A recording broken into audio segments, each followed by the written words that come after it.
నేను కూడా జీవితంలో నెలకు 100 రూపాయల జీతంతో ప్రారంభమైంది నా జీవితం. విజయవాడలో కిసాన్ ఇంజనీరింగ్ కంపెనీ అనే ఒక కంపెనీలో ఒక వర్కింగ్ పార్ట్నర్ గా జాయిన్ అయ్యాను. నెలకు 100 రూపాయల జీతం, లాభాల్లో 15 పైసలు వాటాగా కంపెనీలో చేరి ఆ కంపెనీని బాగా అభివృద్ధి చేసి అదే కంపెనీలో 50 పైసలు వాటాదారుడిగా తిరుగున్నదా సందర్భంలో అనుకోకుండా నాకు సినిమాల నుంచి అవకాశం రావటం, సినిమా నటుడు అవటం కూడా జరిగింది. ఆ తర్వాత ఈ సినిమా ఇండస్ట్రీ మెడ్రాస్ నుంచి హైదరాబాద్ వచ్చిన తర్వాత రియల్ ఎస్టేట్ వ్యాపారంలో కూడా తిరిగాను. ఎందుకు దిగావు అని చాలా మంది అడిగారు నన్ను. అడిగితే నేను ఒకటే చెప్పాను. నాకు ఒక సందర్భంలో శోభన్ బాబు గారు ఒక మాట చెప్పారు, మురళీమోహన్ గారు మీరు సంపాదించారు, మీ సంపాదన ఎక్కడ ఇన్వెస్ట్ చేస్తున్నారు అని చెప్పి అడిగారు. అడిగితే ఆయన బిజినెస్ మ్యాన్ అండి బేసికల్ గా, అందుకని నేను సినిమాలు తీస్తున్నాను బ్యానర్ పెట్టుకొని, అలాగే 2 డిస్ట్రిబ్యూటింగ్ కంపెనీలు విజయవాడలో ఒకటి, హైదరాబాద్ లో ఒకటి, 2 కంపెనీల్లో పార్ట్నర్ గా కూడా చేరానండి అని చెప్తే ఆయన ఒకటే మాట్లాడారు, మీరు సినిమాలు తీసుకుంటున్నారు బాగుంది, మంచి సినిమాలు తీస్తారు, కానీ 2 డిస్ట్రిబ్యూటింగ్ కంపెనీలు షేర్ హోల్డర్ గా చేరామన్నారే, అది మాత్రం మీరు తప్పు చేస్తున్నారండి. వాళ్ళు ఎవరో కష్టపడి సంపాదించి మీకు ఇస్తారంటే మీ అంత తెలివి తక్కువ వాళ్ళు ఇంకెవరు ఉండరండి. లేదంటే ఆయన చాలా మంచివాళ్ళు అంటే అది మంచివాళ్లే కాదని అన్ను. కానీ 1 సంవత్సరం జరగకుండా ఒక కంపెనీ మూసేసి నా పెట్టుబడి అంతా పోయింది. ఇంకో సంవత్సరం పూర్తయ్యే లోపల 2వ కంపెనీ కూడా మూతపడి నా డబ్బులు పోవటమే కాకుండా ఆ కంపెనీ చేసిన అప్పులన్నీ నా మీద పోయింది.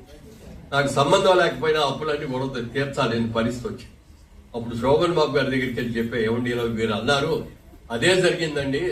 సరే, నాకంటే మీరు పెద్ద హీరో, నాకంటే ముందు నుంచి హీరో, మీరు మీ సంపాదన ఎక్కడ ఇన్వెస్ట్ చేస్తున్నారండి అని చెప్పాడు ఆయన ఒక మంచి మాట చెప్పాడు. కురుక్షేత్రంలో కృష్ణ భగవానుడు అర్జునుడికి చేసిన గీతోపదేశం లాంటి గీతోపదేశం చేసింది. ఈ ప్రపంచంలో 3 వంతులు సముద్రమే ఉంది, 1 వంతే నేల ఉంది. రోజు రోజుకి ప్రపంచ యావత్తు కూడా జనాభా విపరీతంగా పెరిగిపోతున్నారు. మనం ఉండే నివాస స్థలాలు అయ్యే ఉన్నాయి, అంతకంటే పెరగలేదు. కాబట్టి రాబోయే రోజుల్లో ల్యాండ్కి విపరీతమైన డిమాండ్ వస్తుంది. అందుకని నా ప్రతి రూపాయి సంపాదించే ప్రతి రూపాయి ల్యాండ్ మీదే కొట్టు పెడుతున్నాను అని చెప్పారు ఆయన. అది నాకు చాలా గొప్పగా నచ్చింది.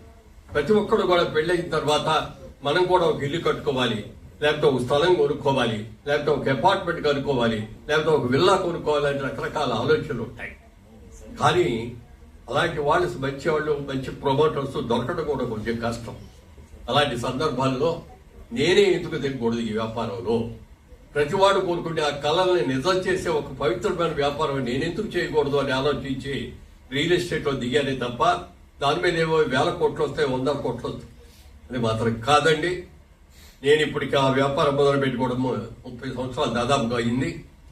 నాకు దాని మీద ఇస్తున్న వచ్చిన తృప్తి ఎంత అంతకాదు. ఇవాళ హైదరాబాద్ లో ఉన్న రియల్ ఎస్టేట్ రంగానికి ఒక మంచి పేరు రావడానికి కారణం ఏంటంటే దాంట్లో నేను మూల కారణం అయ్యాని చెప్పుకోవడానికి నాకు నేనే గర్వపడుతున్నాను.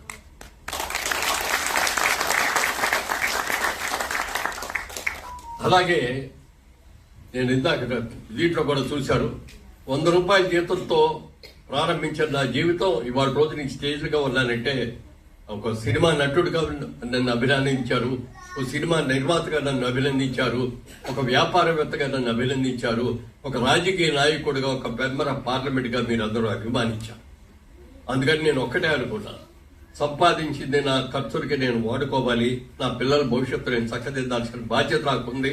నా బాధ్యతలు తీరిన తర్వాత నా సంపాదనని ఏ సొసైటీ అయితే నాకు ఇచ్చిందో ఆ సొసైటీకి మళ్ళీ తిరిగి ఇవ్వగలగాలి, ఏదో ఒక విధంగా సమాజానికి సేవ చేయాలి అన్న ఆలోచనలోంచి 2006వ సంవత్సరంలో మురళీమోహన్ చారిటబుల్ ట్రస్ట్ అని ట్రస్ట్ పెట్టాం.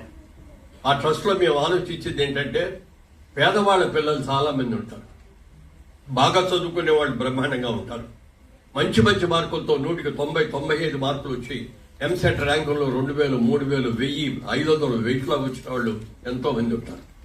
కానీ వాళ్ళు ఒక రేపు పొద్దున్న ఇంజనీరింగ్ చదవాలన్నా, ఒక ఐఐటీలో చదవాలన్నా, ఒక డాక్టర్ అవ్వాలన్నా వాళ్ళందరికీ కూడా ఆర్థిక స్తోమత లేక వాళ్ళ విద్వత్తంతా కూడా వృధా అయిపోతుంది. అలాంటి వాళ్ళని ఎంపిక చేసుకొని వాళ్ళ కనుక 4 సంవత్సరాలు 5 సంవత్సరాలు కనుక మనం ఆర్థిక సహాయం చేస్తే వాళ్ళు అద్భుతమైన డాక్టర్ గారు, మన హై కమిషనర్ గారు ఆయన కూడా ఐఐటీలో అద్భుతంగా చేసుకొని ఇచ్చారు, బ్రహ్మాండమైన కాలేజెస్. మరి అలా ఎంతో మంది అయ్యే అవకాశం ఉంటుందని చెప్పి చేయటం జరిగింది.